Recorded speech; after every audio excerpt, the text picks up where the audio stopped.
आपण पाहत आहात नाशिक खबर न्यूज, जनतेचे हक्काचे व्यासपीठ।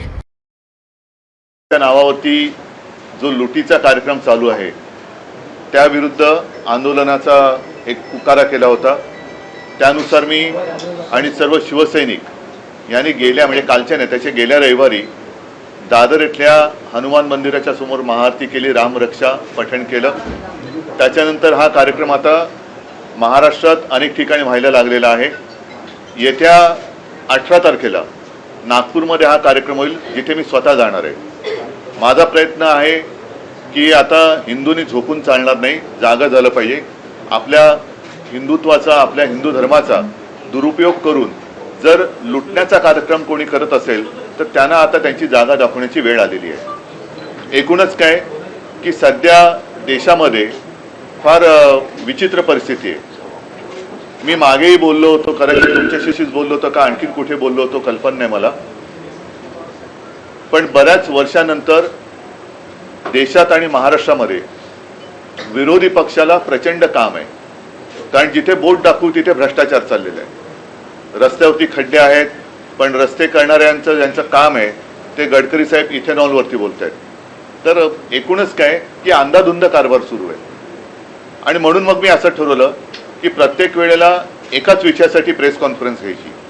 आणि आज मी जो विषय घेतलेला आहे हा विषय साधारणतः गेले किमान महिनाभर चालू आहे, पण दुर्दैवाने म्हणावा तसा तो लोकांपर्यंत जरी पोचला असला तरी लोकभावना त्याच्यावरती व्यक्त होत नाहीयेत। आणि तो विषय म्हणजे दिल्लीमध्ये जंतर मंतर येथे आपल्या अभिजित दिपके यांनी जो विषय उचलला तो अनेक युवकांच्या किंवा मी तर म्हणेन देशातल्या प्रत्येक युवकाच्या भवितव्याचा विषय आहे। नीट परीक्षेचे पेपर फुटले, त्याच्यानंतर अनेक विद्यार्थ्यांनी आत्महत्या केल्या, कोणी त्याच्याकडे लक्ष दिलेलं नाहीये। सरकारला वेळ नाहीये, सत्ताधारी पक्षाला इतर पक्ष फोडाफोडीमध्ये जास्त रस आहे, पण जिथे देशाचं नशीब फुटतंय, विद्यार्थी आत्महत्या करतायत, त्यांच्याकडे लक्ष द्यायला त्यांना वेळ नाहीये। आणि मी आजची जी पत्रकार परिषद घेतलेली आहे ती त्या आंदोलनाला आणि सोनम वांगचुक यांना पूर्ण पाठिंबा जाहीर करण्यासाठी मी ही प्रेस कॉन्फरन्स घेतलेली आहे। सोनम वांगचुक एक मला येऊन भेटून गेले गेल्या महिन्यामध्ये। नेहमी मला त्यांच्याबद्दल एक आदर राहिलेला आहे। त्यांच्या खरं म्हटलं तर बुद्धिमत्तेचा देशाने उपयोग करून घ्यायला पाहिजे, पण अशाही व्यक्तीला देशद्रोही ठरवून तुरुंगात टाकलं जातं। आज ती व्यक्ती तिकडे आमरण उपोषणाला बसलेली आहे। दिवसागणिक त्यांची तब्येत खालवत चाललेली आहे। 16 दिवस झाले। मी 4 दिवसापूर्वी मुद्दामून अरविंद सावंत यांना त्यांच्या भेटीसाठी पाठवलं होतं। मी फोनवरून त्यांना विनंती केली की सोनमजी तुम्ही प्राणांतिक उपोषण करू नका, कारण तुमच्यासारख्या व्यक्ती या देशाला पाहिजेत आणि सरकारला काय पडलेलं नाही। अशा एक एक व्यक्ती जर आपणहून जात असतील तर सरकारला ते हवंच आहे असं नाईलाजाने मला म्हणावं लागतंय। आज कोणाच्या लक्षात असेल किंवा नसेल, 2018 साली JD अग्रवाल ह्यांनी गंगेसाठी आमरण उपोषण केलं होतं। मला वाटतं 115 दिवसाचं उपोषण होतं। काय होतं त्यांच्या उपोषणाचा विषय? स्वतःसाठी काय मागत होते का? तर गंगेमध्ये जे काय सगळं बट्ट्याबोळ झालेला आहे गंगेचा, त्याबद्दल त्यांनी त्या उपोषण केलं होतं। त्यांनी प्राण सोडला, कोणी त्याची तशी म्हणावी तशी दखल घेतली नाही। गंगेत अजूनही त्याच्यानंतर कोरोना आला, गंगेमध्ये मृतदेह सोडले गेले, सगळा बट्ट्याबोळ चाललेला आहे। आणि आज देखील सोनम वांगचुक यांची प्रकृती ही दिवसागणिक खालवत चाललेली आहे। मी तर म्हणेन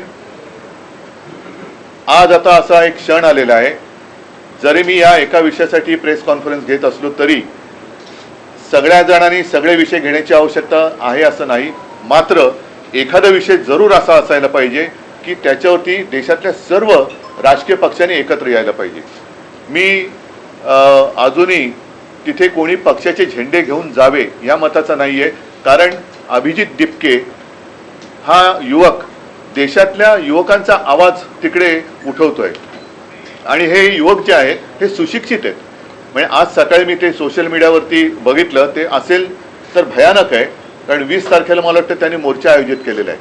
आणि अभिजित दिपकेने असा एक दावा केलेला आहे की येत्या 20 तारखेच्या आत काही गुंड तिकडे सोडून हिंसाचार माजून हे आंदोलन उधळून लावण्याचा काही जणांचा प्रयत्न आहे. हे फार हिणकस आणि नीच वृत्तीचे लक्षण आहे.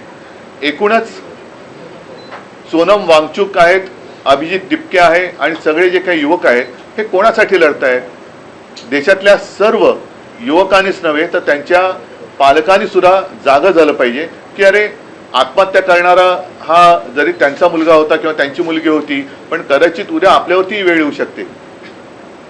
हा विषय राजकीय पक्षाचा नाहीये, राजकारणाचा विषय नाहीये, हा देशाचा विषय आहे. आणि त्यासाठी मला असं वाटतं देशभर काही ना काहीतरी आता मी म्हणेन मग प्रत्येक राजकीय पक्षाने देशभरामध्ये आपापल्या राज्यामध्ये त्यांच्या समर्थनार्थ काहीतरी केलं पाहिजे. कारण देश जोपर्यंत जागा होत नाही तोपर्यंत या बेफिकीर सत्ताधाऱ्यांना त्यांची जागा कळणार नाही. काय मागतायत सोनम वांगचुक? काय सरकार त्यांच्याशी जाऊन बोलले तरी का? मला आठवत आहे जेव्हा अण्णा हजारे तिकडे उपोषणाला बसले होते तेव्हा सुषमा स्वराज यांनी एक भाषण केलं होतं. ते भाषण आजही उपलब्ध असेल. निदान त्यावेळेला त्यांच्याबरोबर चर्चा तरी झाली होती किंवा असावी असं मला वाटतं. तुम्हाला आठवत करण्याचा विलासराव देशमुखांची नियुक्ती केली होती. विलासराव देशमुखांची नियुक्ती केली गेली होती. आता कोणी तिकडे ढुंकून बघायला नाहीये त्यात. काय फरक काय पडतो? जर एखाद्या व्यक्तीकडनं एखादं काम नीट होत नसेल तर त्या व्यक्तीला बदलण्याची मागणी होत असेल की जिच्यामुळे लाखो विद्यार्थ्यांचं भविष्य हे बर्बाद होत असेल तर त्या व्यक्तीला बदलायला काय हरकत आहे? ह्याच्यामध्ये कमीपणा काय? धर्मेंद्र प्रधानांचा राजीनामा घेऊन तिकडे जर काय सक्षम व्यक्तीची नेमणूक केली गेली तर याच्यात कमीपणा मानण्याचं कारण काय? जे विद्यार्थी जागून, आणि मी बघतोय की अनेक पालक सुद्धा अतिशय म्हणजे संतापलेले आहेत. त्यांनी त्यांच्या आयुष्याची पुंजी लावून माझा मुलगा माझी मुलगी शिकली पाहिजे, सुशिक्षित झाली पाहिजे, मोठी झाली पाहिजे, मला शिकता नाही आलं पण माझा मुलगा किंवा मुलगी शिकली पाहिजे, त्या मुलाचं संपूर्ण शिक्षण आणि त्यांची आयुष्यभराची पुंजी ही एका याच्यात बर्बाद होते आणि कोणाला काही पडलेलं नाहीये. बरं, त्याच्यात आणखीन आता हे बोललं तर पुन्हा महाराष्ट्राचा अपमान होईल असं मुख्यमंत्र्यांना वाटू शकतं. कारण या नीट परीक्षेचं जे काही पेपर फुटीचं केंद्र आहे हे महाराष्ट्रामध्ये होतं. अटका झाल्या, पुढे काय? पुढे काय? मग एकूण एका पाठोपाठ एक पेपर फुटत आहेत. त्याच्यानंतर आपल्या महाराष्ट्रातल्या शिक्षण मंत्र्यांच्या घरासमोर सुद्धा आंदोलनं झाली. तर कोणाला कारभाराची काही चिंता नाहीये.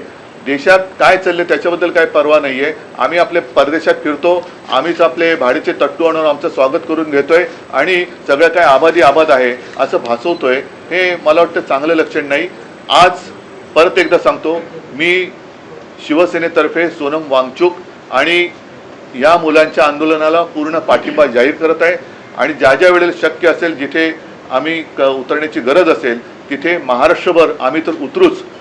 आपल्या माध्यमातून मी देशातील सर्व पक्षांना सांगतोय की आपण देखील आपापल्या राज्यामध्ये, राज्यातील प्रमुख शहरामध्ये या युवकांना बळ मिळेल अशा पद्धतीने काही प्रतिकात्मक असेल, आणखीन काही असेल, हे समर्थनार्थ आंदोलन करा किंवा प्रदर्शन करा की जेणेकरून आजही देशातली युवा शक्ती जी आपण देशाचे भाग्यविधाते समजतो त्या भाग्यविधात्यांना कळेल की आजचे जे भाग्य किंवा दुर्भाग्य विधाते आहेत हे आपल्या सोबत आहेत. तुम्ही दिल्लीत जाऊन पाठिंबा देणार सहभागी होणार आहे का शिवसेना? ऐका, मी 20 तारखेच्या मोर्चात सहभागी सगळ्यांनी व्हावं असं म्हणालेलं नाहीये. ज्यांना जायचंय, मला जायचं वाटलं तुम्ही जरूर जाईल, परंतु किमान मी जिथे आहे तिथे तरी मी काहीतरी करावं. मी असं सगळ्यांना सांगत नाही की देशातनं सगळ्यांनी चलो दिल्ली. नाही, तुम्ही जिथे आहात तिथे तर उभे राहा. मी मुंबईत आहे, मी मुंबईत तर उभा राहिलो पाहिजे. मी पुण्यात आहे, पुण्यात राहिलो पाहिजे. मी चेन्नईत आहे, चेन्नईत राहा. बंगालमध्ये, कलकत्त्यात राहा. सर्वत्र जिथे देशातनं सगळ्या चहूबाजूनी हे रान पेटेल त्यावेळेला सरकारला या युवकांसमोर गुडघे टेकावे लागतील. आणि म्हणून जर मला वाटलं तर मी जरूर जाईन देखील. असं काही नाहीये की मला त्याच्यामध्ये काय वाटतंय. पण आज सुद्धा ही जी त्यांची जी चळवळ आहे ती कोणत्याही पक्षाचा झेंडा हातात न घेता चाललेली आहे. कारण नाईलाजाने मला असं म्हणावं लागतंय की देशातल्या तरुणांचा आणि युवकांचा कदाचित ह्या फोडाफोडीच्या सगळ्या नीच राजकारणामुळे प्रस्थापित राजकीय नेत्यांवरचा विश्वास उडाला असेल आणि त्यांना असं वाटत असेल की कोणताच राजकीय पक्ष माझ्यासोबत नाही, तर आम्ही तर आहोत. पण तिथे कोणत्याही पक्षाचा झेंडा न घेता आंदोलन होत असेल तर त्याला माझा पूर्ण पाठिंबा आहे. विषय असा आहे की तुम्हाला असं वाटतं का, कारण तुम्ही इंडिया अलायन्स मध्ये एक प्रमुख पक्ष आहात,